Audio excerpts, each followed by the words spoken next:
Dalawa ang sugatan matapos sumalpok ang isang delivery truck na may kargang pruta sa isang trailer truck sa Rojas Boulevard kagabi.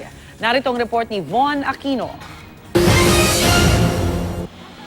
Sa tindi ng tinamong sugat sa kanyang paa, halos mawala ng malay ang pahinanting ito nang sumalpok ang sinasakyan nilang delivery truck sa isang trailer truck sa Rojas Boulevard, Parañaque City pasado alas 11 kagabi.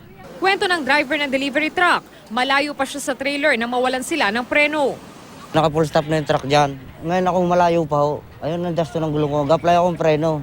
Lumutos. Wala no choice naman ho. Wala na iwasan. Dito na ho, bumangga kami. Nakatigil po ako, madam. Nagulat na lang po ako may lumagabag sa puwitan trailer. Sa passenger seat nakaupo ang pahinanting si Alvin Alonzo, kaya't naipit ang kanyang paa matapos silang bumangga. Agad siyang inialis ng mga tauhan ng tow truck sa pagkakaipit at inihiga sa trailer truck.